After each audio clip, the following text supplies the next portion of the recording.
illuminatis اور free masons, ان میں کیا فرق ہے؟ جب یورپ میں انسانی غلامی عروج پر تھی، کچھ ایسے صاحب شعور تھے کہ انہوں نے فری مینسنس کی بنیاد انڈیویجول نے نہیں رکھی. وہ کئی لوگوں نے اس کی ضرورت کو محسوس کیا کہ ہم کب تک یہ ظلم برداشت کریں گے. ایتھزم کو بھی یہ لوگ پروموٹ کرتے ہیں یا یہ سیٹنک ورشپ والی سائڈ پہ لے کر جاتے ہیں؟ سائنٹیفک آرگومنٹ کو بنیاد بنا کر اور لاجیکل آرگومنٹ کو بنیاد بنا کر خدا کے انکار کی طرف لے جاتی ہیں. اور ان کی سب سے بڑی جو دلیل ہے، ہر شے کو کسی نے بنایا تو بتائیں خدا کو کس نے بنایا. سر اکثر ان لوگوں کو دجال سے بھی جڑا جاتا ہے. حدیث پاک کے اندر ہے، حضور صلی اللہ علیہ وسلم نے فرمایا دجال کا جو پہلا لشکر ہے وہ اصفہان کے 70,000 یہودی ہوں گے، اور وہ اس وقت بھی اپنی پہچان چھپا رہے ہوں گے، چہرہ چھپا رہے ہوں گے کہ کوئی یہ نہ دیکھے کہ دجال کے پیچھے کون کھڑے. اینڈ آف ٹائمز کے حوالے سے کون سی پروفیسیز ہیں جو مطلب کمپلیٹ بھی ہو گئی ہوئی؟ اس کا آغاز ہوگا حضرت عیسیٰ علیہ السلام کے آنے پر. 90% ہو چکی ہے پوری. آج ہمارے ساتھ اسٹوڈیو میں موجود ہیں ڈاکٹر علی وقار، جن سے ہم نے بہت ایک انفارمیٹو ڈیٹیلڈ کانورسیشن کی ہے ایلومیناتیز اور فری میسنز کے بارے میں. کیا ان تنظیموں کا آپس میں کوئی کنیکشن ہے یا نہیں؟ فتنہ دجال سے ان کا کیا تعلق ہے؟ بڑھتے ہوئے ایتھزم کے ریزنز کیا ہیں پاکستان میں؟ یہ تمام تفصیلی گفتگو دیکھنے کے لیے آپ اس ایپیسوڈ کو اینڈ تک ضرور دیکھیں گا.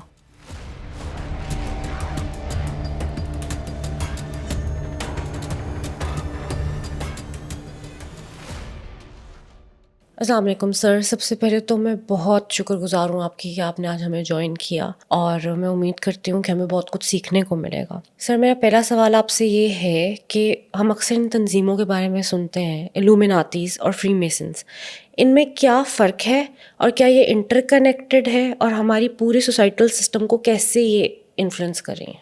بسم اللہ الرحمن الرحیم. بہت شکریہ آپ نے اس موضوع پر مجھے دعوت دی. دیکھیں، یہ جو دونوں تنظیمیں ہیں ان کے بارے میں بہت ساری کانسپیرنسیز اور بہت ساری مس انڈرسٹینڈنگس ہیں. ہمارے ہاں آپ کو معلوم ہے رواج نہیں ہے کہ آپ ایکڈیمکلی چیز کو اسٹڈی کریں اور پھر اس سے متعلق رائے قائم کریں. ہم نے سوشل میڈیا پر ایک 30 سیکنڈ کی ریل دیکھی یا 2-3 منٹ کا کلپ دیکھا، اور ایک ایسی موومنٹ جو 2 صدیوں سے چل رہی ہے اور ایک ایسی موومنٹ جو پچھلی 8 صدیوں سے چل رہی ہے، اس سے متعلق ہم نے ایک رائے قائم کر لی. یہ طریقہ کار درست نہیں ہے. ہمارا ہر حوالے سے یہی طریقہ کار بنتا جا رہا ہے، جس کی وجہ سے ہماری رائے مضبوط نہیں ہوتی. ایکچولی یہ دونوں جماعتیں، ان کا آپس میں کوئی لنک نہیں ہے. ایک 7 صدیاں پرانی ہے اور ایک 1777 میں بنی یا 1776 میں، 1776 میں.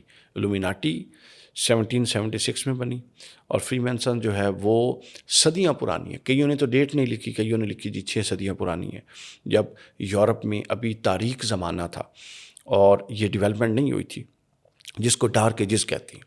تو ڈارک ایجز کے ٹائم میں جب غربا پر ظلم ہوتا تھا، جب یورپ میں، اور اس کو ہسٹری آف عربز میں فلپ ہٹی نے بھی لکھا ہے کہ جب یورپ کی چوراہوں میں انسانی گوشت بکا کرتا تھا، جب یورپ میں انسانی غلامی عروج پر تھی، اس وقت کچھ ایسے صاحب شعور تھے کہ انہوں نے اس کو حرکت دی اور انہوں نے کہا کہ ہم جب تک انڈیویجول حیثیت میں رہیں گے، ہم حکومتوں اور وڈیروں سے اپنے حقوق نہیں لے سکتے. تو انہوں نے ایک اجتماعی شعور کو جمع کر کے کچھ لوگوں پر مبنی ایک جماعت بنائی، جس کا مقصد یہ تھا کہ وہ ظلم کو روکیں گے، اور جو ان پر ظلم ہو رہا ہے، جو ان کے حقوق متاثر ہو رہے ہیں. مثلا یورپ میں جو لیبر یونینز تھی، یہ فری مینسن جو ہے، اس نے لیبر یونینز، اس کا ایک یونٹ تھا بیسیکلی. یعنی جدید دور میں یہ جو یونین کا کانسیپٹ ہے کہ آپ اکٹھے ہو جائیں اور اپنے مقاصد کے لیے اپنی فیکٹری کے مالک، اپنی ملک کی ریاست کی حکومت، یا کسی بھی ایسی جو طاقتور کوئی پرسنالٹی یا طاقتور پوزیشن پہ بندہ ہے، اور آپ اجتماعی طور پہ ایک یونین کی فارمیشن کر کے اس سے اپنے رائٹس کی جنگ کریں، یہ بیس انہوں نے ڈالی تھی. تو اس کی اصل یہ ہے، ٹھیک ہے. پھر ان کے مقاصد بڑے پازیٹیو تھے. ان کی پریکٹسز میں کچھ ایسی چیزیں ہیں جن پر ہم آگے جا کے بات کریں گے، جس کی وجہ سے یہ بین ہوئے. لیکن ان کے مقاصد کیا لکھا ہوا ہے؟ پروٹیکٹ پیپل، چیریٹی فار پور، اور سوشل ویلیوز کو دوبارہ سے ری اسٹیبلش کرنا جو ختم ہو رہی ہیں. اور اس کو آپ دیکھیں یورپ کے اس ڈارک ایجز کے تناظر میں. اب اس کے مد مقابل کھڑی ہے ایلومیناٹی. مجھے حیرت ہوئی کہ ان دونوں کو لوگ اکٹھا کیوں ڈسکس کرتے ہیں. جیسا میں پہلے بھی عرض کر رہا تھا آپ کو پروگرام سے پہلے کہ امیزون میں 3 کتابیں مجھے ایسی ملیں جو بیسٹ سیلر بکس ہیں، اور ان میں ان دونوں تحریکوں کو اکٹھا کر کے ان کے آپس میں سملیرٹیز اور ڈس سملیرٹیز اور ان کے گولز اور ان کے آگے جناب پروپوگیشنز، پھر سوسائٹی کو وہ کیسے کنٹرول کرتے ہیں، اس پر بات کی ہوئی تھی. اور ہر بندہ کنفیوز ہے ان سے لے کے، چونکہ 3 میں نے انٹرنیشنل ایڈیشنز پڑھے اور تینوں کی پرسیپشن ہی مختلف ہے. تو جو میں اپنی اب پرسیپشن بتا رہا ہوں آپ کو، تو لہٰذا ان کے بارے میں یہ پازیٹیو پرسیپشن ہے اوور آل. اور صرف ان 2 تنظیموں کا ہی ذکر تھا، ان کتابوں میں کوئی اور ایسی نہیں آرگنائزیشن تھا؟ یہ بڑا انٹرسٹنگ سوال ہے آپ کا. جی. جب ان پر پابندیاں لگی، جس پر ہم آگے بات کریں گے، تو انہوں نے مختلف ناموں سے یونٹس بنا کے، چھوٹے چھوٹے یونٹس بنا کے تنظیمیں بھی بنائی، اور پھر تنظیموں کو علاقائی حیثیت بھی دے دی کہ تم ادھر کام کرو، تم ادھر کام کرو، لیکن پیچھے فکر وہی تھی. ٹھیک ہے. اچھا، اب فری مین سنز والے اس کو کامیابی سے نہیں چلا سکے، جبکہ الومیناٹی والے اس کو بڑی کامیابی سے چلا رہے ہیں. حالانکہ وہ پازیٹیو تھی کمپیریٹو. اب الومیناٹی کیا ہے؟ 1776 میں ایک شخص انڈیویجول اس کی بنیاد رکھتا ہے. یہ بھی فرض ذہن میں رکھے، فری مین سنز کی بنیاد انڈیویجول نے نہیں رکھی. وہ کئی لوگوں نے اس کی ضرورت کو محسوس کیا کہ ہم کب تک یہ ظلم برداشت کریں گے. ادھر ایک فرد نے اس کی بنیاد رکھی، اس نے اپنے آئیڈیاز کو پروپوگیٹ کیا، اور اس کے اندر معاشرتی انتشار، فساد، اپنے نیگیٹو پروپوگیشن کو معاشروں کے اندر انکلکیٹ کرنا، لوگوں کو پک اپ کرنا، ان کی مائنڈ میکنگ کرنا، اور پھر ان کو معاشرے میں چھوڑ دینا تاکہ وہ آپ کے نمائندے بن کے بات کریں. آپ اندازہ کر سکتی ہیں کہ 1776 میں ایک جماعت بن رہی ہے، اور 1785 میں وہ 50 سے زیادہ ملکوں میں بین ہو رہی ہے. اس نے کچھ تو ایسا کیا تھا نا. یعنی آپ 1-2 اسلامی ملک اس میں نہیں ہیں سارے، اس میں میکسیمم کرسچن گورنمنٹس ہیں جو لبرل گورنمنٹس ہیں، یورپین ممالک، جنہوں نے اس کو بین کر دیا. اب ان کے مقاصد کیا تھے؟ ان کے ہاں اصول یہ ہے، یعنی بہت ساری تحقیقات کا نتیجہ اصول یہ ہے، آپ کی باڈی، آپ کا جسم، آپ کی سول، روح، اور آپ کا شعور، آپ کی تھنکنگ، ان 3 پر کوئی قدغن قبول نہیں. کوئی اخلاقی رویہ، کوئی مذہب یا مذہبی تعلیم، اور کوئی رشتہ، ماں باپ، جو انفلوئنشل ہوتے ہیں انسان کی زندگی میں. ماں باپ کی بات ماننی جاتی ہے، استاد کی ماننی جاتی ہے، جو انفلوئنشل ہوتے ہیں، وہ ان تینوں میں سے کسی پر قدغن لگائیں تو سمجھ لیں کہ وہ ہیومن رائٹس پر قدغن، آپ اس کے خلاف کھڑے ہو جائیں. آپ کو انسان بنایا ہے رب نے، وہ کہتے ہیں یہ مجھ سے ڈسکس کر کے نہیں بنایا. اگر آپ کا دل کتا بننے کو ہے تو آپ اپنی پوری باڈی کو ریفارم کر کے سرجری کے ذریعے کتا بن جائیں، اور وہ بن رہے ہیں. آپ دیکھتے ہیں کہ ابھی ایک ٹرینڈ یہ چلا ہوا ہے، مثلا ایک انسان کہتا ہے میری آنکھیں یہاں اس طرح نہیں ہونی چاہیے، بلکہ یہ جو میری بھویں یہ باہر یوں نکلی ہوئی ہوں، میری زبان یوں 2 رخی ہو، تو اور میرے کان یہاں تک ہوں. ٹھیک ہے. اب یہ فطرت کے خلاف جانا ہے، تو وہ اپنے آپ کو سرجریز کے ذریعے اس طرح کا کر رہے ہیں. یہ الومیناٹی کا بنیادی ایجنڈا یہ ہے کہ آپ کا، اور وہاں ایسے آرگومنٹ ہے میں آپ کے سامنے بیان بھی نہیں کر سکتا. مثلا ایک جگہ میں اس کو ملفوف انداز میں بیان کر دیتا ہوں. اس نے لکھا تھا کہ اگر آپ کی شادی ہو گئی ہے اور آپ کی شادی، آپ کا زیادہ انٹرسٹ اپنی بیوی سے زیادہ اپنی بہن میں ہے، آپ اس کے ساتھ رہے ہیں، آپ کی ہم آہنگی ہے، تو دنیا کی کوئی طاقت یا کوئی قانون آپ کو اپنی کوئی بھی خواہش پوری کرنے سے باز نہیں رکھ سکتا. آپ نے معاشرتی رویوں کا خیال نہیں رکھنا. سمجھے؟ یعنی جو آپ چاہتے ہیں وہ آپ کریں. ایتھکس سے مطلب کوئی لینا، ایتھکس، اینٹی ایتھکس ہے یہ جماعت. ٹھیک ہے. Anti ethics. اچھا، اب انہوں نے اینٹی ایتھیسزم، یہ اینٹی ایتھک اپروچ کو پروپوگیٹ کس نام سے کیا پتہ ہے آپ کو؟ انہوں نے ریشنلزم کے نام پہ کیا، عقلیت کے فروغ کے نام پر کیا. اور ان کے ہاں جو بہت زیادہ ایک جنگ رہی وہ چرچ کے ساتھ رہی. اینٹی چرچ ان کے سلوگن میں سے ایک سلوگن ہے، اینٹی چرچ ریشنلزم. وہ کہتے ہیں یہ جو مذہب ہے، اب اس میں مذہبی رویوں پر بھی ہم بات کریں گے. مذہبی لوگوں نے بھی کچھ ایسی حرکتیں کیں کہ جو لوگوں کو بیزار کرنے والی تھیں، مگر اس کا مطلب یہ نہیں ہے کہ آپ چند لوگوں کے رویوں کو لے کے مذہب یا مذہبی کتب یا مذہب کے پیغمبران اور خدا ان کے مخالف ہو جائیں چند رویے. اب میں مرسڈیز چلاؤں اور اس کا ایکسیڈنٹ کر دوں تو قصور میرا ہے، مرسڈیز کا تو نہیں قصور. ٹھیک ہے نا. یعنی میں نااہل تھا، مجھے اس کی ایکسپرٹیز نہیں تھی. تو انہوں نے اینٹی ریلیجن جو تھاٹ تھی اس کو اینٹی ریلیجن کے نام سے پروپوگیٹ نہیں کیا. یہ بڑے زبردست سمجھدار لوگ تھے. انہوں نے کہا ریشنلزم اور اینٹی چرچ. ہمیں چرچ کی تعلیمات سے اختلاف ہے اور چرچ چونکہ خلاف عقل بات کرتا ہے لہٰذا ہم اینٹی چرچ ہیں. یہ اس دور کی بات ہے جب گلیلیو کو پھانسی دے دی گئی. یہ اس دور کی بات ہے کہ جب سائنسدانوں کو ان کے گوشت کی ایک ایک بوٹی کو کاٹ کر ان کو زندہ جلا دیا جاتا تھا اور لوگ کہتے تھے کہ یہ مذہب کو چیلنج کرتے ہیں, یہ سوال اٹھاتے ہیں. انہوں نے اپنے فکری امین پتہ کس کو لکھا, حالانکہ اس کا کوئی تعلق نہیں. انہوں نے سقراط جو تھا اور پلیٹو جو تھا, یہ کہتے ہیں کہ جس طرح انہوں نے اپنے دور میں سوال اٹھایا ہم اپنے دور میں سوال اٹھائیں گے مذہب پر, جبکہ ان کے سوال ایکڈیمک اور پازیٹیو ہوتے تھے. یہ سوال مختلف ہیں. اس کے بعد انہوں نے ایک پراپر منفی جگہ, منفی ایجنڈوں پر جو اینٹی نیچر ہے ان پر کام شروع کیا. اور جو بھی آپ کو کام معاشرے میں اینٹی نیچر ملے گا, خلاف فطرت, مذہب کو تو چھوڑ دیں, خلاف فطرت, وہ سارا اس کے پیچھے کہیں نہ کہیں ایسے لوگ موجود ہوتے ہیں, ایسی جماعتیں موجود ہیں. یہ دنیا کے ہر ملک میں اپنا اثر رکھتی ہیں اور ان کا جوہلات دیہاتوں کے ساتھ کوئی تعلق نہیں. یہ ورلڈ کلاس یونیورسٹیز جو ہر ملک میں ہیں اس میں ان کے اپنی فکر کے امین پروفیسرز ہیں, وہاں سے یہ اپنی چیز کو پروپوگیٹ کرتے ہیں. اور یہ کبھی بھی ایک عام بندے کو نہیں اٹھاتے, یہ انفلوئنشل بندے کو لیتے ہیں یا جس کا پوٹینشیل ان پر واضح ہو چکا اور اس کے ذریعے پھر اپنا کام کرتے ہیں. مطلب ان کا بندے پک کرنے کا پیٹرن ہے کوئی, اور اسی پیٹرن کے اکارڈنگ جو ہے یہ کرتے ہیں. ایتھزم کو بھی یہ لوگ پروموٹ کرتے ہیں یا یہ سیٹنک ورشپ والی سائڈ پہ لے کر جاتے ہیں؟ دیکھیں, ایتھزم اور سیٹنک ورشپ کا آپس میں بڑا گہرا تعلق ہے. ٹھیک ہو گیا.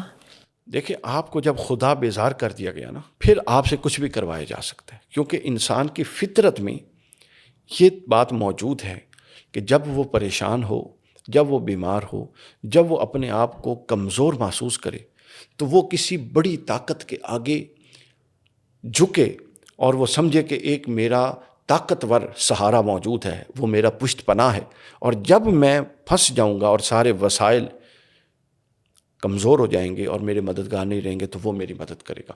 یہ انسان کی فطرت کے اندر ہے. ہندو مت دیکھ لیں, جو بھی مذہب کے لوگ ہیں ان کے اندر ہمیشہ یہی تصور پایا گیا ہے. ٹھیک ہے, اب اس کی جو اچھی فارمز ہیں, جو ایک کنیکٹڈ فارم ہے, ہم ان کو نبی کہتے ہیں, وہ کنیکٹڈ ہیں اللہ کے ساتھ. تو لیکن باقی غیر الہامی مذاہب میں اتنی بڑی حیثیت اختیار کرنا, ہندو مت دیکھ لیں, بدھ مت دیکھ لیں, زرتشتیت دیکھ لیں, یہ پوری دنیا کے اندر جو غیر الہامی مذاہب ہیں جن کے پاس نبی نہیں آئے, وہ کیوں مذہب کے پیروکار بنے؟ کبھی غور کیا ہم نے؟ اس لیے کہ کسی ایک بڑی قوت کے آگے جھکنے کا داعیہ ہر انسان میں پایا جاتا ہے. انہوں نے آ کے ایک نیا رخ دکھایا کہ تم اس طرح جھکو, تو وہ مان گئے. اب یہ کیا کرتے ہیں, یہ پہلے لاجیکل اور سائنٹیفک آرگومنٹ, جو کہ اگرچہ کہ بے وزنی ہے, ان کے اندر شائی کوئی نہیں ہوتی, سائنٹیفک آرگومنٹ کو بنیاد بنا کر اور لاجیکل آرگومنٹ کو بنیاد بنا کر خدا کے انکار کی طرف لے جاتے ہیں. اور ان کی سب سے بڑی جو دلیل ہے وہ سب سے بے بنیاد دلیل ہے, اور وہ کیا ہے؟ ہر شے کو کسی نے بنایا تو بتائیں یہ خدا کو کس نے بنایا. جیسے بھی ڈیبیٹ ہوئی ہے, جیسے بھی ڈیبیٹ جی, سمجھ آئی. یعنی جو سائنٹیفک طریقہ کار ہے چیزوں کو پروو کرنے کا, یہ اس طریقہ کار سے بھاگ جاتے ہیں جب خدا کی بات آتی ہے. سائنٹیفک طریقہ کار کیا ہے؟ آپ نے دنیا کے بارے میں ایک کانسیپٹ بنایا, ہم نے سائنسدانوں نے, کہ دنیا گول ہے, بیضوی ہے. کیا پوری دنیا کا کوئی سائنسدان چکر کاٹ کے آیا ہے کہ دنیا گول ہے؟ انہوں نے اوپر جو اپنا سیٹلائٹ سے پکچرز لیں, تو جتنی بھی پکچرز آئیں ان پکچرز نے اس تھیوری کو نگیٹ نہیں کیا کہ دنیا گول نہیں ہے. کچھ نے سپورٹ کیا کہ دنیا گول ہے اور کچھ نے اس کو چپٹی دکھایا, بالکل سرفیس, بیلنس سرفیس دکھایا. تو گویا کچھ حصوں کی بنیاد پر انہوں نے یہ کانسیپٹ بنا لیا کہ دنیا گول ہے, اور اس کی بنیاد پر ایک پورا کانسیپٹ واضح کر دیا. اب یہ اس وقت تک موجود ہے جب تک اس کے اگینسٹ کوئی ریسرچ یا تھیوری نہیں آ جاتی جو اسٹیبلش ہو جائے, نیا کانسیپٹ آ جائے. آپ دیکھیں, جب میں نے پڑھا تھا تو پلوٹو تھا اس کے اندر, آپ کو معلوم ہے, سیاروں میں, اب نہیں ہے, تو کہاں غائب ہو گیا. تو اس کا مطلب یہ ہے یہ, لیکن ہم اس کو ایمان کی طرح مانتے رہے, چونکہ سائنٹیفک اصول یہ ہے کہ جب تک اس کے اگینسٹ کوئی آرگومنٹ ڈیولپ نہ ہو جائے, اسٹیبلش نہ ہو جائے, کنکریٹ آرگومنٹ, اس وقت تک آپ جو تھیوری ہے اس کی بنیاد پہ آگے موو فارورڈ کر سکتے ہیں. یہ طریقہ کار یہ مذہب کے باب میں بھول جاتے ہیں آگے. اب مذہب کیا ہے؟ مذہب یہ ہے کہ آپ نے ایک ڈائریکشن پہ جانا ہے، آپ کو کسی مقصد کے لیے پیدا کیا گیا ہے. اگر تو آپ بے مقصد ہیں تو پھر تو اس بحث کو ہی چھوڑ دیں. آپ کو کسی مقصد کے لیے پیدا کیا گیا، آپ کو اس مقصد کا شعور چاہیے. یہ ہے اصل نقطہ. آپ نے اس شعور کی طرف کس کے پاس جانا ہے. ہم یہ کہتے ہیں جو مذہبی لوگ ہیں، ہمارا مقدمہ یہ ہے کہ کتنے انبیاء آئے، لاکھ سے زیادہ، ان میں سے کوئی نبی کسی دوسرے نبی سے ملا بھی نہیں تھا، ایک دو کے علاوہ. کسی کے ساتھ رشتہ داری نہیں تھی. لیکن ہم دیکھتے ہیں کہ ان کے جو صدیوں صدیوں بعد آتے رہے، کوئی مشرق میں بیٹھا، کوئی مغرب میں، لیکن ان کے افکار سیم ہیں، بنیادوں میں کوئی فرق نہیں. وہ 3 چیزوں کی تبلیغ کرتے ہیں: توحید، اپنی رسالت اور آخرت. یعنی اتنے گیپس کے بعد آنے والے متفق الخیال لوگ. پھر ہم یہ دیکھتے ہیں کہ وہ سارے کردار کے سالے تھے، ان میں سے کوئی بد کردار نہیں تھا معاذ اللہ. پھر ہم یہ دیکھتے ہیں کہ ان میں سے کسی کو بھی کوئی لالچ نہیں تھی. انہوں نے یہ بھی نہیں کہا کہ یہ تعلیمات ہے، اس کے اگینسٹ مجھے یہ چاہیے، کچھ بھی نہیں. پھر عقل کا تجربہ ہم یہ دیکھتے ہیں کہ جو لوگ ان کے ساتھ کھڑے رہے وہ کامیاب ہوئے، اور عذاب صرف ان پر آیا جو ان کے مد مقابل کھڑے تھے. یہ اسٹیبلشڈ فیکٹ ہیں کہ نہیں؟ یہ اسٹیبلشڈ ہسٹوریکل فیکٹس ہے. کیا ان کی بنیاد پر ہمیں یہ رائے نہیں قائم کر لینی چاہیے کہ یہی وہ لوگ ہیں جو کلیم کرتے ہیں کہ اللہ کے نمائندے ہیں، اور یہ تاریخ نے یہ ثابت کر دیا کہ یہ کردار کے سچے لوگ ہیں؟ کردار سب سے بڑی گواہی ہوتا ہے. پھر یہ اتنی صدیوں کے بعد آتے ہیں، مگر متفق الخیال ہے. حضرت عیسیٰ میں اور رسول اللہ میں 571 سال کا فرق ہے. 5-6 صدیاں بعد اگلا نمائندہ آتا ہے، اور وہ بھی کہتا ہے اللہ ایک ہے، جو عیسیٰ کہا کرتے تھے علیہ السلام. پھر یہ ان میں سے کوئی طلب ہی نہیں کرتا، کوئی غرض ہی نہیں ہے کسی کو. پھر سارے کہتے ہیں کہ ہم نے ایک آگے دنیا جواب دے ہونا. پھر ان کے مخالف ساروں پر عذاب آیا، کسی کی بستی الٹ دی گئی، کسی کو کچھ، ہم نے دیکھ لیا سارا. تو گویا یہ سب چیزیں ہمیں اس نتیجے کی طرف لے جاتی ہیں کہ جو رہنمائی، جو لائف پیٹرن ہمیں چاہیے، عقل کا سب فیصلہ یہ ہے کہ بہترین لائف پیٹرن یہ دیتے ہیں، چونکہ یہ اللہ کی طرف سے آ رہے ہیں. اور اب تک کے اسٹیبلشڈ فیکٹ کوئی ایسا آرگومنٹ نہیں کنکریٹ کر سکے کہ جو ان کی رائے سے خلاف جاتا ہو. جو ان کے خلاف گیا ہم نے دیکھا کہ وہ خراب ہوا. اب آپ دیکھ رہے ہیں ایک مقدمہ بنا. یہ مقدمہ جب ہم اسلام کے بارے میں بناتے ہیں تو وہ اس کو قبول نہیں کرتے، وہ کہتے ہیں نہیں اس کو چھوڑ دیں. تو لہٰذا یہ ایک تضاد بیان نہیں ہے. اچھا، اب اگلے سوال کی طرف، اگلے حصے کی طرف جائیں، اس سوال کے کہ جب یہ کمزور آرگومنٹ کے ذریعے خدا سے بیزار کر دیتے ہیں تو فطرت تو پائی جاتی ہے نا کہ میں نے کسی کے آگے جھکنا ہے، جو میں نے شروع میں بیان کیا. یہ ایک پروسیجر ہے ان کا. یہ بڑے سمجھدار لوگ ہیں، ویل پلانڈ ان کی ڈیزائننگ ہے. ٹھیک ہے نا. یہ پھر پہلے یہ کرتے ہیں کہ انسان کو خدا بیزار کرتے ہیں، اور پھر اس کی فطرت کے اندر وہ جو داعیہ ہے کہ میں نے کسی کے آگے تو جھکنا ہے، لے جا کر شیطان کے آگے جھکوا دیتے ہیں، اور اس کی اس فطرت کو استعمال کرتے ہیں. اور پھر ان کے اندر وہ مقاصد انکلکیٹ کرتے ہیں. ہومو سیکسویلٹی، ٹھیک ہے، یہ جو الومیناٹی ہے، آپ ریسرچ کیجئے گا، 1776 میں یہ پیدا ہوتی ہے. حضرت نوح کے بعد، حضرت نوح کی قوم نے تو پہلی دفعہ یہ کام کیا نا، لیکن اس موجودہ دنیا میں، یورپ میں، اس کے حق میں تنظیمیں اور احتجاج پہلی دفعہ جب شروع ہوئے تو وہ 1780 کے بعد شروع ہوئے. اس وقت ان کے بنیادی ایجنڈوں میں یہ ایک ایجنڈا ہے کہ بھائی آپ کو قدغن کس بات کی ہے؟ ایک انسان، مرد، اگر مرد کے ساتھ اپنی خواہشات پوری کر سکتا ہے تو اس کی خواہش کا احترام کیا جائے. بس ہم تو یہ کہتے ہیں، کہتی اتنی سمپل بات ہے. ٹھیک ہے. پھر اس کے بعد آپ انسان بنے ہو، آپ کو اپنی شکل و صورت پسند نہیں ہے. ٹھیک ہے. دین تو یہ کہتا ہے اور عقل تو یہ کہتی ہے نا کہ آپ اپنی پرسنالٹی بناؤ. پرسنالٹی صرف اس شکل و صبحات کا نام نہیں ہے، آپ کی بات، آپ کا اخلاق، آپ کے رویے، یہ پرسنالٹی.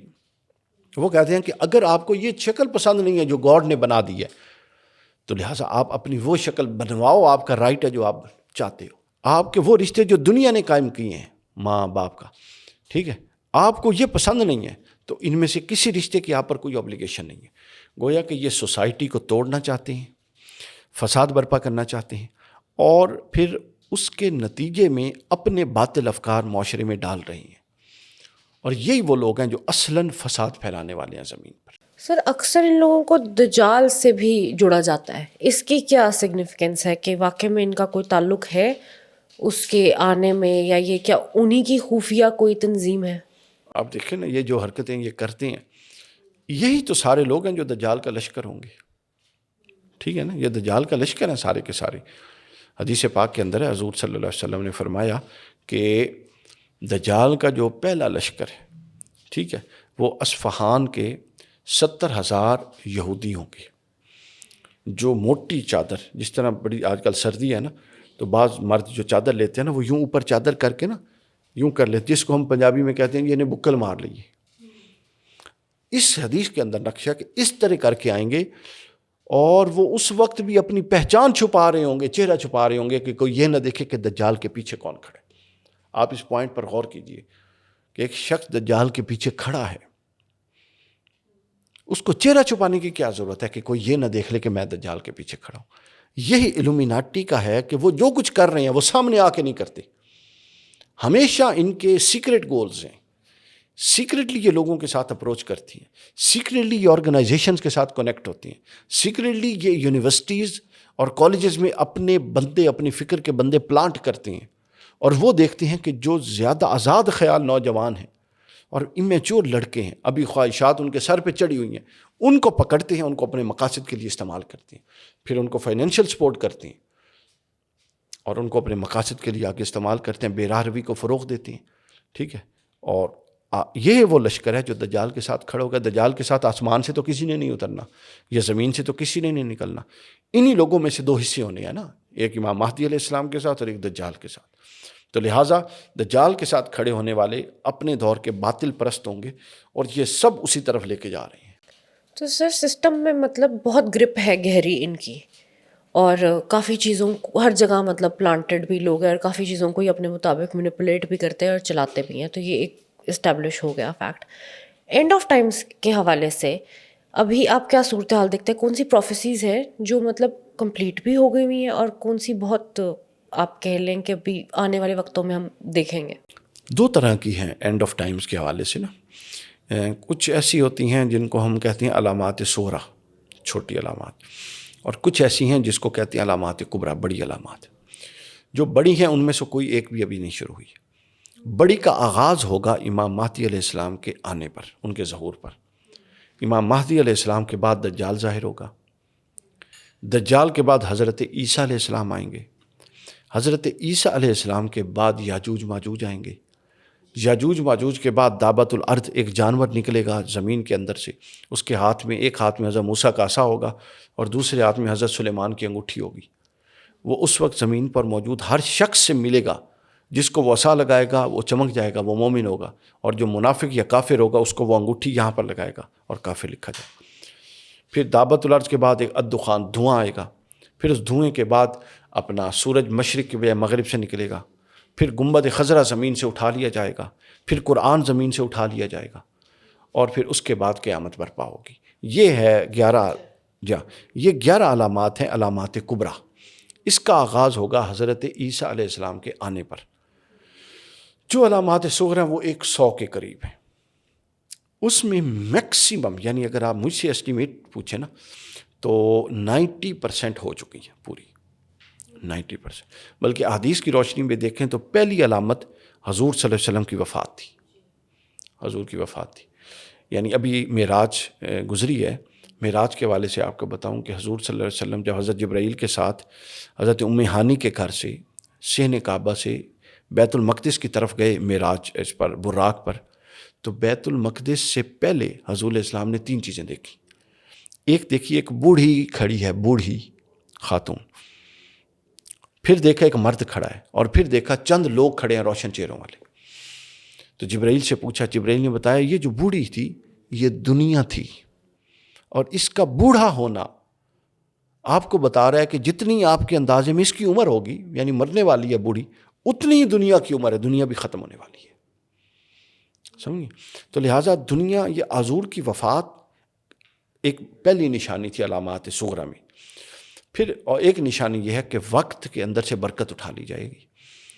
ابھی آپ دیکھیں, ایک جمعے سے دوسرا جمعہ, ایک سنڈے سے دوسرا سنڈے, یوں لگتا ہے کہ یہ 2 دنوں کی بات ہے.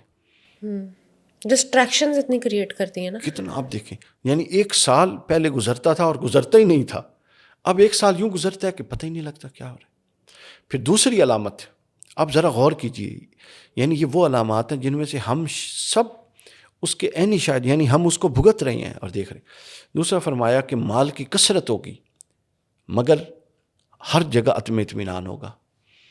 ہمارے ماں باپ، دادا دادی، نانا نانی، اس سے اوپر، کیا وہ منتھلی یا ایئرلی اتنا کماتے تھے جتنا ہم کماتے ہیں؟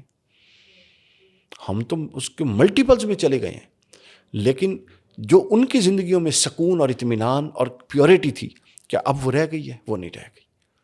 ایکچوئل تو یہ ہے نا کہ اگر آپ کو زیادہ اللہ کی طرف سے رزق مل رہا ہے تو آپ کی زندگیوں میں اطمینان زیادہ ہونا چاہیے، لیکن وہ ہپ ہیزٹنس اور بڑھتی جا رہی ہے۔ آپ دیکھ رہے ہیں وہ والا معاملہ نہیں ہے۔ یہ علامت اس کی، پھر علامت یہ تھی کہ لوگ ماں باپ کو پیچھے رکھیں گے اور دوستوں کی ماں باپ پر زیادہ بات مانگیں، دوستوں کو ترجیح دیں گے ماں باپ پر۔ ہم نے اپنے سامنے یہ سارے معاملے دیکھے۔ پھر حضور نے فرمایا لونڈی اپنے آقا کو جنے گی۔ ٹھیک ہے، اب اولاد، ماں باپ جتنے اولاد سے ڈرتے ہیں، ہم وہ آخری نسل ہیں جو ماں باپ سے ڈرا کرتے تھے۔ اگلی نسل سے ماں باپ ڈرتے ہیں، سمجھ آئیے؟ تو اس طرح بہت ساری علامت۔ پھر ایک علامت یہ تھی کہ اپنا مسجد نمازیوں سے بھر جائیں گی مگر ان میں ایمان والے بہت تھوڑے ہوں گے۔ امام زین العابدین علیہ السلام سے کسی نے پوچھا کہ آپ حج کر رہے تھے، حج، تو کسی نے پوچھا کہ رسول اللہ صلی اللہ علیہ وسلم نے فرمایا کہ جتنے حج کریں گے، وہ جتنے انسان حج کریں گے وہ ان کے گناہ دھل جائیں گے اور وہ جنتی ہو جائیں گے۔ تو یہ تو ہزاروں لاکھوں لوگ آتے ہیں، تو سارے بخشے بخشائے ہوں گے۔ تو آپ نے فرمایا ان دو انگلیوں کے درمیان دیکھو۔ تو جب اس نے دو انگلیوں کے درمیان دیکھا تو کیا دیکھتا ہے کہ کوئی گدھا طواف کر رہا ہے، کوئی کتا طواف کر رہا ہے، کوئی خنزیر طواف کر رہا ہے۔ امام زین العابدین علیہ السلام کے پاس ایک شخص آتا ہے اور وہ یہ کہتا ہے کہ آپ کے نانا نے، رسول اللہ صلی اللہ علیہ وسلم نے فرمایا ہے کہ جو شخص حج کرتا ہے اس کو ایسے گناہوں سے دھو دیا جاتا ہے جیسے وہ آج پیدا ہوا ہے۔ تو یہ تو اتنے لوگ جو حج کر رہے ہیں، یہ تو سارے پھر بخشے بخشائے ہیں۔ تو آپ نے یوں دو انگلیاں کی اور فرمایا اس کے درمیان دیکھو۔ تو اس نے دیکھا تو جانوروں کی شکل میں کوئی گائے حج کر رہی تھی، کوئی جناب گدھا تھا، کوئی سور کی شکل میں حج کر رہا تھا۔ تو وہ ڈر گیا۔ تو آپ نے فرمایا اس میں جتنے انسان تجھے نظر آئے ہیں ان پر وہ قول صادق آتا ہے۔ کیوں؟ کیونکہ انسان اپنی فطرت کی سلامتی کے ساتھ ہے۔ مسلمان کا تعارف پتہ ہے کیا فرمایا حضور نے؟ فرمایا کل مولود یولد علی الفطرت الاسلام، ہر شخص ایک فطرت پر پیدا کیا گیا ہے۔ دیکھیے، فطرت میرے اندر موجود ہے اور نبوت کی تعلیمات میرے باہر موجود ہیں۔ ان میں ایسا لنک ہے، ان میں ایسی اپیل ہے کہ اگر وہ فطرت کا چراغ موجود رہے گا تو فوراً وہ خارجی اپیل میں محسوس کروں گا، اور میں محسوس کروں گا یہ تو میرے اندر کی بات ہے، یہ تو باہر کی آواز نہیں ہے۔ ٹھیک ہے، تو وہ کیا کرتے ہیں؟ سب سے پہلے اس فطرت کو مسخ کرتے ہیں جو آپ کے اندر موجود ہے، تاکہ باہر کی خارجی اپیل جتنی بھی مضبوط ہو۔ جن لوگوں کی فطرتیں مسخ ہوئی تھیں، بتائیں کیا اللہ کے نبی ان میں موجود تھے اور انہوں نے انکار نہیں کیا؟ یہ فطرت جب مسخ ہو جاتی ہے تو آپ کو ہدایت نہیں ملتی۔ ہدایت کا فطرت کے ساتھ بڑا گہرا تعلق ہے۔ تو یہ جو الومیناٹی ہے، ان کی جتنے، یعنی ابھی میں بڑا امپورٹنٹ پوائنٹ میں نے بتایا، ان کے جتنے ایجنڈاز ہیں وہ اینٹی فطرت ہیں، اینٹی نیچر ہیں۔ مرد کا مرد سے تعلق، یہ ان کا ایجنڈا ہے۔ عورت کا عورت سے تعلق، یہ ان کا ایجنڈا ہے۔ آپ کو اپنی شکل اور صورت پسند نہیں ہے تو آپ جس شکل اور صورت میں آنا چاہیں آئیں، خلاف فطرت، یہ ان کا ایجنڈا ہے۔ آپ اگر مرد ہیں اور آپ کو عورت بننا ہے تو آپ اس کی طرف آئیں اور عورت بنیں اور آپریشن کرا کے اپنے سارے ہارمونز کو چینج کروائیں، یہ ان کا ایجنڈا ہے۔ آپ دیکھ رہے ہیں کیسے یہ چیز اپنی چیزیں ایک پاکستان جیسے اسلامی ملک کے اندر ڈال چکے ہیں۔ میرا جسم میری مرضی، آپ نے یہ نعرہ سنا؟ وہ کہتے تھے آپ کا جسم، آپ کی سوچ اور آپ کی روح، اس پر کوئی قدغن نہیں۔ انہیں پتہ ہے کہ سوچ اس قوم کی ویسے ہی کوئی نہیں ہے، روحیں ویسی مرد ہو چکی ہیں، تو رہ کیا گیا؟ جسم۔ تو لہٰذا آسان نعرہ لگوا دیا، میرا جسم میری مرضی۔ تو یہ اچھا، اب یہ بعض اوقات یہ اپنے افکار، اچھا اب ایک اور سٹڈی بتاؤں، یہ اپنے افکار بالکل ڈائریکٹلی انکلکیٹ نہیں کرتے۔ مثلا انہوں نے ڈائریکٹلی ہومو سیکسولیٹی پرموٹ نہیں کی، یہ اس کی گریجول مائنڈ میکنگ کرتے ہیں، اس کو ایک پورے انٹلیکچوئل پروسیس سے گزارتے ہیں۔ مثلا ہومو سیکسولیٹی سے پہلے انہوں نے جو انسان ہیومن ڈیزائر ہے، ہیومن ڈیزائر کی پر کام کرنا شروع کیا. ہیومن ڈیزائر کو ویلیو کریں. ہر انسان کی یہ خواہش ہے کہ وہ اپنی ڈیزائرز کو پوری کرے. جب ڈیزائر ہو گیا، پھر انہوں نے کہا کہ ڈیزائرز پر کوئی لمٹ اور کوئی قدغن نہیں ہونی چاہیے، چونکہ جب آپ لمٹ کریں گے ڈیزائر کو تو پھر اس کا مطلب ہے کہ limit on the Dzire ڈینائر is the Dzire. وہ تو ڈیزائر کا ڈینائل کرنے والی بات ہے، اس کا انکار کرنے والی بات، اور یہ فطرت کے خلاف ہے. فطرت ہمیشہ ہر معاملے کو درست رستہ دے کے قدغن لگاتی ہے. آپ دیکھیں نا، نکاح اور زنا میں کیا فرق ہے؟ نکاح میں آپ پابند ہیں، آپ اپنے جو پازیٹیولی جو آپ کے جذبات ہیں اور جو آپ کی ڈیزائرز ہیں، آپ ان کو پوری طرح سے پوری کرنے کے لیے اس کی آزادی رکھتے ہیں، مگر آپ پابند ہیں کہ وہ والے جذبات آپ دنیا کے ہر ایک کے ساتھ جس سے دل چاہے نہیں پوری کر سکتے اور شیئر کر سکتے. بس شریعت میں اور فطرت میں یہ ہے کہ فطرت الٹیمیٹ کہیں نہ کہیں جا کے آپ پر روک لگاتی ہے، چونکہ اس نے آپ کو ایک ٹریک پر رکھنا ہے. تو یہ اس روک کے خلاف تھے. یہ کہتے تھے کہ لمٹ لیس ہونا. اس طرح کی آوازیں ماضی میں اٹھی. آپ نے سنا ہے کہ زر، زمین اور زن، یہ کانسیپٹ ماضی میں تھا کہ زر یعنی دولت، زمین اور زن یعنی عورت. اس پر کسی کا حق نہیں، جو جا کے ہتھیال ہے اسی کی ہے، اس کی اپنی کوئی ویلیو نہیں. تو یہ چلتے چلتے ڈیولپ ہوتے ہوتے جب آپ ماڈرن دور میں آتے ہیں تو فتنہ بڑا میچور ہو چکا ہوتا ہے. ٹھیک ہے نا، ہر دور میں فتنہ اس دور کی جو مینٹل لیول ہے اس کے مطابق لانچ ہوتا ہے. تو اس وقت یہ فتنہ اتنا میچور ہو چکا ہے کہ آپ کو اس کے خلاف بات کرنی ہے تو آپ کو اچھے خاصے پڑھے لکھے لوگوں کو منانے میں اور آرگومنٹ کرنے میں اور کنونس کرنے میں ٹائم لگ جاتا ہے. سر اکثر بکس بھی ہم دیکھتے ہیں اینڈ آف ٹائمس پہ آتی ہیں، کبھی موویز آ جاتی ہیں، تو آئیڈیا کو بس کمرشلائز کرنے کے لیے لوگ باتیں کرتے ہیں. ایکچولی دیکھا جائے تو کسی کو نہیں پتا کہ کیسے گریجولی آئے گی. دیکھیں نا، آپ 2 ویڈیوز بنائیں. ایک ویڈیو آپ بنائیں قرآن مجید سے 2 سٹوری لے لیں کوئی 2 انبیاء کی، اور ایک ویڈیو آپ بنائیں الومیناٹی پر، اس کے فیوچر پر، اس کی ایکٹیویٹیز پر، اور انہوں نے کیا پروپوگیٹ کیا. ٹھیک ہے، یا ان کے حق میں بنا دیں یا ان کے مخالفت میں، جس میں بنا دیں. آپ دونوں پر ویوز دیکھیں، کیا کمرشل بکتا کیا ہے، سمجھ آئیے. تو بس ان کو پتہ ہے کہ کیا بکتا ہے. ٹھیک ہے نا، تو کمرشل مقاصد بھی ساتھ ساتھ ہیں، تو لہٰذا جو بکتا ہے وہ اس کو وہ والی فارم دے کے آگے چلاتے ہیں.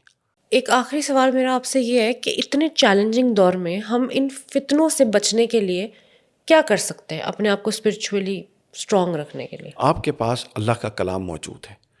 آپ ایک چیز کو پڑھنے کے پابند ہیں پوری زندگی میں، جو اللہ تعالیٰ نے اپنے رسول صلی اللہ علیہ وسلم پر وحی کیا، قرآن مجید ہر فتنے کی جڑ کاٹ دیتا ہے.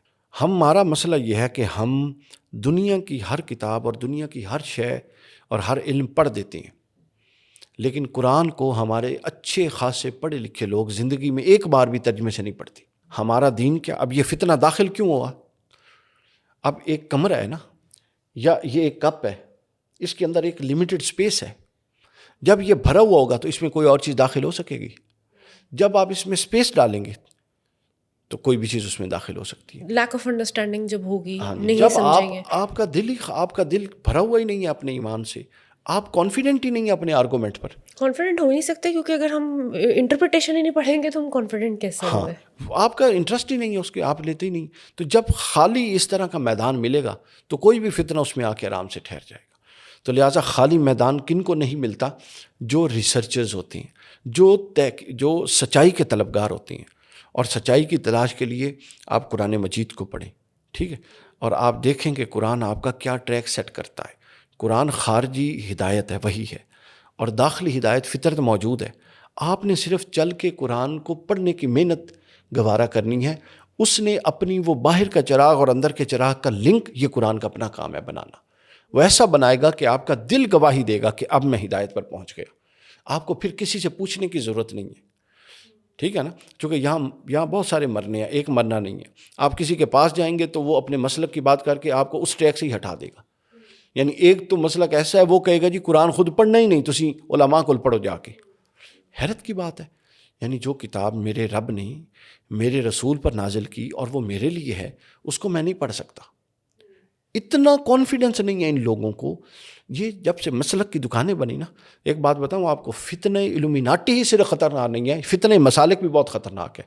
معذرت چاہتا ہوں, مجھے معلوم نہیں, آپ کی مذہبی رائے مختلف ہو سکتی ہے, میں اپنی بتا رہا ہوں. یہ اتنے خطرناک ہیں. انہوں نے کیا کیا, جس طرح انہوں نے دین کو ایک طرف کیا اس طرح انہوں نے بھی دین کو ایک طرف کیا. انہوں نے کہا جی ہمارے بت کو مانیں, کیونکہ ہر مسلک ایک بت ہے یا ایک بت کے پیچھے کھڑا ہے. ٹھیک ہے نا, اللہ تعالیٰ تو بتوں کو توڑنے کے لیے رسول کو بھیجتا ہے. تو لہٰذا ایک اللہ ہے, ایک قرآن ہے اور ایک اس کے رسول کی تعلیمات ہیں. تو جب تک آپ قرآن کو سنجیدگی سے نہیں پڑھیں گے اور قرآن مجید کے تقاضوں کے مطابق بدلنے کا عہد نہیں کریں گے, آپ کو کبھی بھی کوئی بھی گمراہ کر دے گا. ایک واقعہ سنا کے بات کو ختم کر دیتا ہوں. حضرت عمر فاروق رضی اللہ تعالیٰ عنہ کا واقعہ. حضرت عمر فرماتے ہیں کہ حضرت عمر نے سورہ بقرہ 8 سال میں پڑھی. اب آپ اندازہ کریں 8 سال میں ایک سورت, اور وہ بھی ایک عربی شخص ہے, اجمی نہیں ہے کہ اس نے عربی کو سیکھنا ہے. تو کسی نے پوچھا ان سے کہ آپ کو اتنا ٹائم کیوں لگا سورہ بقرہ پڑھتے ہوئے؟ تو حضرت عمر نے فرمایا میں نے پڑھی نہیں, بلکہ میں نے اس کے مطابق خود کو ڈالا ہے. میں جب 4 آیتیں پڑھتا تھا تو وہ مجھ سے کچھ تقاضا کرتی تھی, جبکہ میں اپنی شخصیت ان تقاضوں کے دوسری طرف کھڑے دیکھتا تھا. تو میں نے یہ عہد کر لیا کہ جب تک میں ان 4 آیتوں کی مطابقت میں اپنی شخصیت نہیں کر لیتا, اس وقت تک میں اگلی 4 آیتیں نہیں پڑھوں گا. یوں گویا میں تھوڑی تھوڑی کر کے پڑھتا رہا. تو سورہ بقرہ جب ختم ہوئی تو صرف سورہ بقرہ نہیں پڑھی, بلکہ اس کے احکام پر عمل کی حد الوسع میں نے کوشش کی اور اس پر مجسم عمل کی صورت اختیار کر لی. تو لہٰذا قرآن مجید ایسی کتاب نہیں ہے کہ اس کو ڈرائنگ روم میں بیٹھ کے پڑھا جائے اور وہ آپ کو ہدایت دے دے. وہ عملی کتاب ہے. وہ ہر چوک میں آپ سے اپنا تقاضا عمل مانگتی ہے.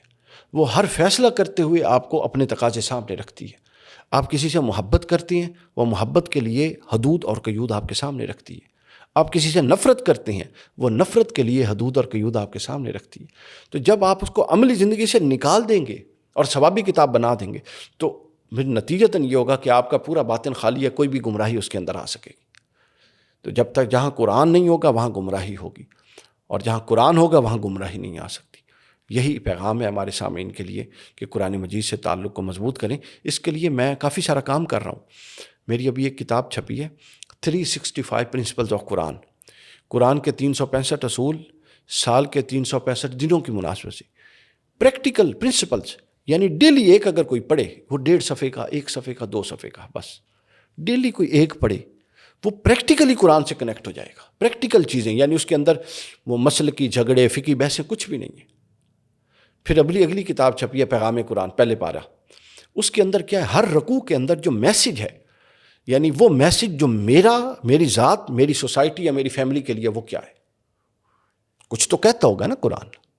یہ تو ہو نہیں سکتا خدا نخواستہ کہ کچھ بھی نہ کہتا ہو, ابس تو ہے نہیں. تو وہ کیا ہے, تو وہ پریکٹیکل کنٹمپریری ایشوز کو مد نظر رکھتے ہوئے میں نے کام کیا.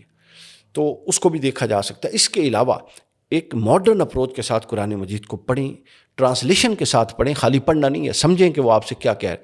حضرت مولا علی فرمایا کرتے تھے کرم اللہ وجہ الکریم کہ جب میرا دل کرتا ہے کہ میں اللہ سے بات کروں تو میں نماز پڑھتا ہوں, اور جب میرا دل کرتا ہے کہ اللہ مجھ سے بات کرے تو میں قرآن پڑھتا ہوں. قرآن کی گویا بندے سے رب کی باتیں ہیں. تو لہٰذا اس کو اپنی زندگی میں لائیں تو پھر ہدایت ہی رہے گی, گمراہی نہیں آئے گی.